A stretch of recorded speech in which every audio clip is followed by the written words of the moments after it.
Good morning, it's 5:30 a.m. and we are driving from Quito to Tonsupa, which is in the Esmeraldas province along the coast in Ecuador.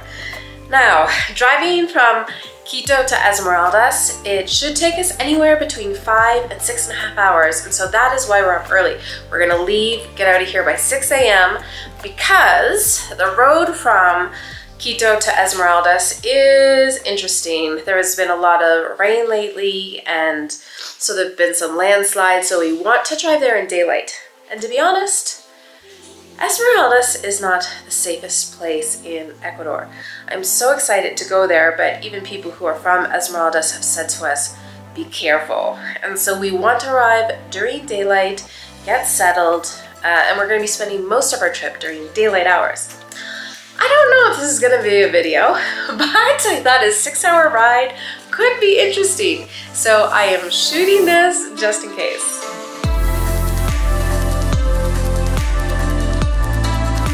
So probably the most frustrating part of this drive will be in Quito. Quito, Ecuador is a large, huge city. So just to get in and out of the city, it usually takes an hour. So we're anticipating an hour to get out of the city, and then finally we are driving on our way to Esmeraldas. Now, it's not even light out. It still has this blue haze, and there are tons of people out. In fact, we've seen tons of kids, and that's because kids here go to school. It could be as early as 7 a.m. and actually they're not coming from a few blocks away. A lot of times they're taking a bus for hours, and there are not a lot of buses, so if you don't catch the right one, you're going to be late for school. And so, for example, Andreas, who as a child in elementary school had to get up at 5 a.m. to catch a 6 a.m. bus to get to school by 7 a.m. and then to go home, it took 2 hours.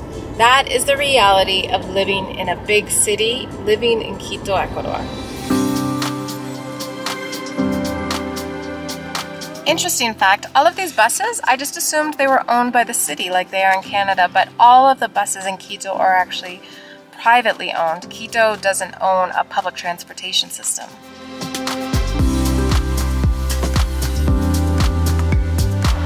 We are leaving the city, but you can see even this early, tons of people are coming to the city. This trip will be going northwest. So we are driving through Mitad del Mundo right now. We're gonna head toward Mindo, the rainforest, then get to a tropical forest. Andreas has promised that we're going to see land that has been spoiled by agriculture before we get to the coast. And also another great safety tip is when you're in a car at any point in Quito, you need to keep your windows rolled up. It's very common for people to drive up alongside of a car, reach in and take it right out of your hand. We're at the gas station filling up before our trip. What you should know is not all gas stations are considered the same. Some are considered better than others, and along the coast they have a reputation, whether it's true or not, that they dilute the gas potentially with water in some of the lower end gas stations.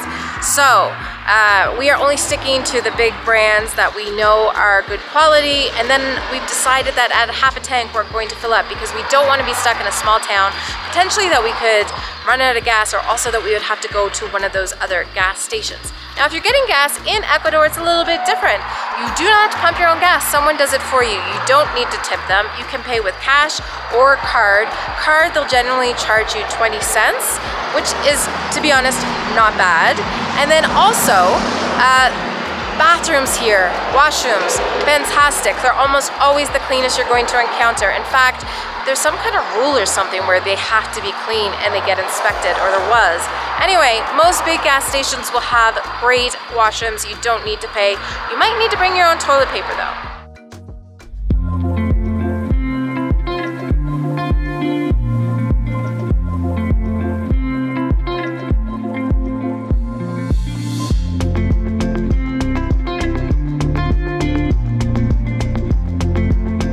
On the drive to Mindo, there's a spot called Mirador Waikapi, and it means the look-off, and it's on the way to Mindo. Saw this when we went to Mindo, didn't stop, but this time we decided it's time for breakfast. Wow, what a stop! you get here, the inside is nice, but the outside looking out, this mirador is amazing. And right now, because it's so early in the morning, this place is filled with hummingbirds. And so they have hummingbird feeders, but also they're all over the place.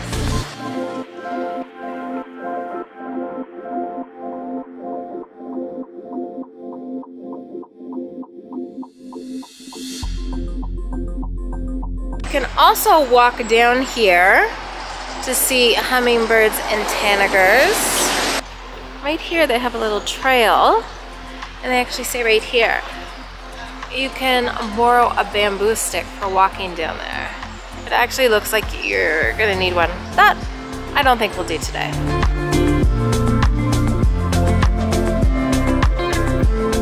I got yuca for breakfast, fresh juice, coffee, and then also eggs are coming. And you know, I asked for some ají. As you guys know, I love yuca. So we just have some fried yuca with salty cheese. I've got a fried egg coming. I asked for some ají. And then it also comes with coffee and fresh juice. Mine was $3.50. Andreas just got like the simplest breakfast, which looks like it's just a ham and cheese sandwich, and then also eggs, coffee juice, and his was $3.25. So overall, good prices considering where we are. This place is so pretty.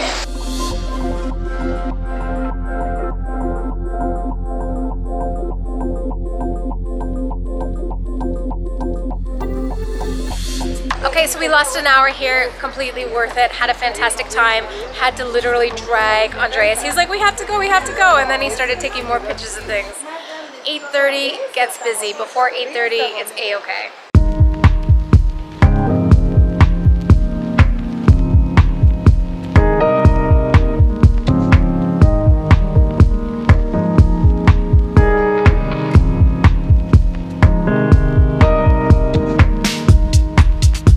Alright, so the drive so far has actually been pretty good. Mindo, we knew the roads weren't going to be great. It was very windy. So it was as expected, but as we came out of that, roads got better in Pedro Vicente Maldonado and then also Puerto Quito. And driving through those places, we just saw so many signs of things. We were like, oh, there's so many cool things to do here. So those two spots are now on my radar as it's beautiful. And then coming through here, the vegetation is beautiful. You know, as you come from Mindo, you go downhill, down the mountain, and you start to see different kinds of vegetation. And of course, it's gotten warmer. So I'm very excited to spend some time on the coast. But also, just a really beautiful drive. Fingers crossed, it stays this way.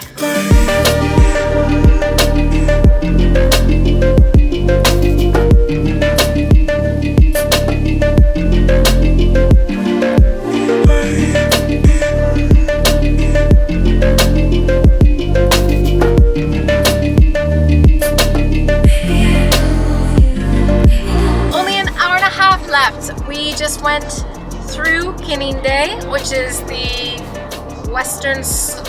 the slope of the Western Cordillera. Yeah, it's at the base of the... We're at the base. At the foothill, yeah. We're in the foothills of the Western Cordillera. It is hot! And a couple of things I have already learned. One, here instead of coco helado or coconut, it's actually called pipa, which is great. And also, it's just so humid and lovely. Now, Andreas was saying this is an area he would love to explore more. However, it's also an area known for contraband. So we're driving through and moving on. But it does look beautiful here, and so many people out eating lunch. It's really tempting to stop, but it's not quite lunchtime yet. So I think we might try to have lunch in Monsupa.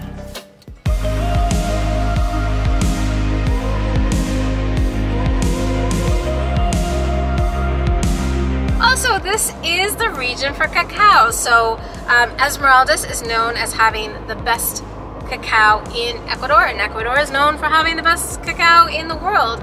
What's interesting here is, of course, there are like commercial cacao production facilities and even larger independent ones, but we just drove by some people who are actually drying the cacao on the side of the road on the highway, which Andrea says gives undertones of delicious asphalt and fumes from the gas. Anyway, but that's how people do it. That's how they do it here. It is hot here. They were drying it on the side of the road.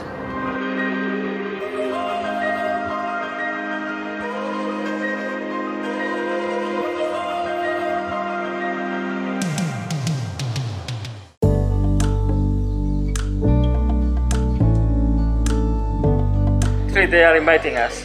This is cocada, maracuya flavor.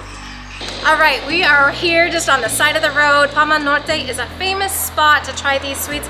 This is cocada, and so they actually asked us if we wanted to try this. It's made with maracuya or passion fruit, but you can also get a cocada with sesame seeds, cacao, lots of different flavors. You can also find it in lots of other countries in Latin America and actually around the world where they produce coconut. Every culture has this type of sweet that incorporates coconut. I love maracuya. And so it has that sweetness of the fruit. It's like maracuya coconut cocktail. It's really good. Yeah, it took a time. First it was the coconut. Next, a couple of seconds later, the passion fruit. Yeah, it's fantastic good. Mix. Yeah. This is the old-fashioned way to do this, and they are still doing it this way. So what caught my eye here was actually on the side of the road, they had something that said fritada de coco. And so fritada is normally pork that's cooked in its spices and its own lard, and it gets crispy and it's delicious. And so I thought, is this like a pork coconut lunch or what is this? But actually it's not. Now it's a bit of a marketing ploy, but it's called fritada because it actually looks like fritada. There's no pork in this, 100% vegan. So vegans, if you can't have fritada, you can have this, but it's not going to taste quite the same. So these are pieces of coconut here that are just cooked in syrup. It looks delicious.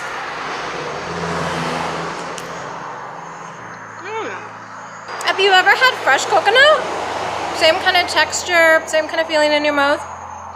But then there's this sweetness to it. So you get the coconut flavor and then just a little bit of sweetness. It's really good. Good snack. So we are here at noon, so they're no longer cooking because it's already hot here in Esmeraldas. But if you come early in the morning, you can actually see them doing it in these huge pots, which they just have over fire. The fire is starting to burn out. And in the back, you can see they have this cage of coconuts that go through so much of it to make these sweets. You can see this one had peanuts in it. Need to look for that one that was freshly made. Oh, this is cute. It's like you've got variety packs of all the different sweets. And they're in these little coconut shells. So they sprinkled panela on it. So it kind of looks like, you know, like the crust that it gets the chicharrón. Right, so it looks like chicharrón, but again, vegan. Yeah. Awesome. Okay, so this is what Willy Wonka in Ecuador will be like. The traditional cocada, shredded coconut meat, cooked with panela, which is the raw brown sugar.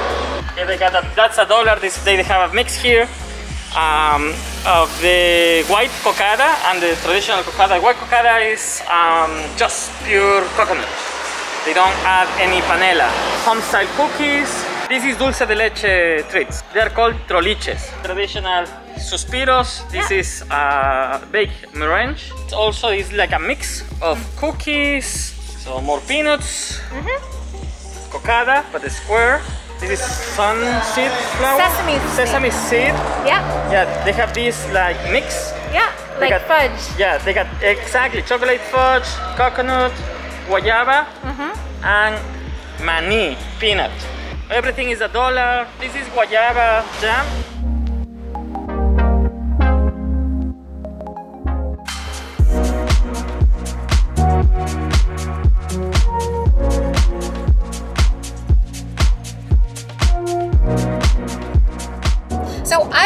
been to Esmeraldas, but I want to give a little bit of background on this spot, as I think it is lesser visited but worth visiting. And it's why I wanted to start this coastal road trip here. So Esmeraldas obviously is referring to the green color here. It means emerald in English. And the reason why it was called this is because it was so lush. And it is really a region of contrast. So there is oil here, rich in agricultural opportunities, especially cacao. However, the way people live here for such a rich, diverse region is really the contrast. So particularly in the north, there is not a lot of access to work, to educational opportunities. Access to things like fresh water can be very difficult. And so if you hear about Ecuador being on some kind of travel advisory list, it's usually because of this northern area which borders Colombia. So there are issues both with guerrilla and also with drug cartels going to Colombia. And so a lot of people there who are really poor fall prey to both, because you know, you need to feed yourself and your family. So the Esmeraldas region is where you will find the largest Afro-Ecuadorian population. And so during times of slavery, people were kidnapped and forced to become slaves, and they were brought over to work in the colonial settlements in mostly Peru because there was gold there. And then actually Ecuador has an interesting story. So on these ships that were coming over, there were many shipwrecks. And so those that survived, it was in the Esmeraldas area, which at that point was really inhabitable. It was like a jungle. And so people came into this area and they were left alone for a really long time, like centuries. And so they were able to build settlements and then eventually connect with other Ecuadorians in the area for trade and developed this region. It's a pretty incredible story. And this is also known as one of the best places to eat, which is why we are on our way here. So this is my first time here and I'm so excited to explore this area.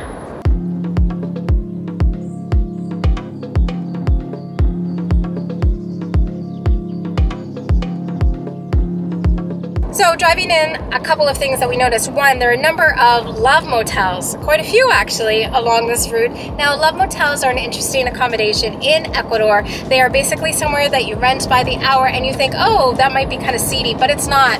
Actually, a lot of Ecuadorians use it, especially if you live with your family and you have a boyfriend or girlfriend, you go there. And then also, there's a lot of notorious love motel meetings amongst famous people. So regular people do it, but it's just somewhere, because if you don't have your own place, that's where you go.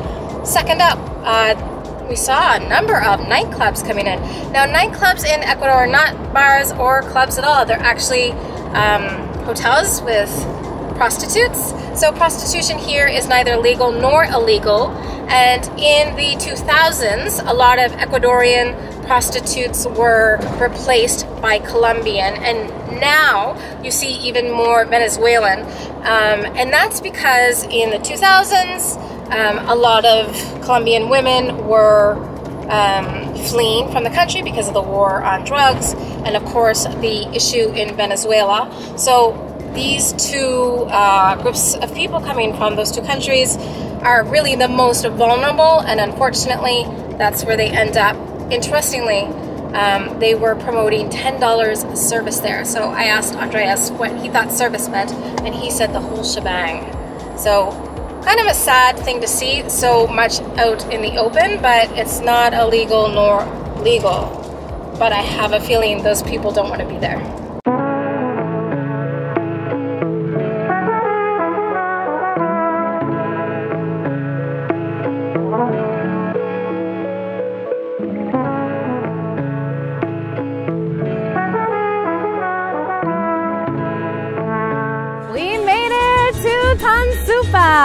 So we got here, instead of going to a hotel, we had a #1 priority, lunch. So we drove straight to the beach until we couldn't drive anymore. And then when we looked right, we found this spot right here with a fantastic view. And I'm not going to share with you what I'm eating, because you're going to have to wait for that in the next video.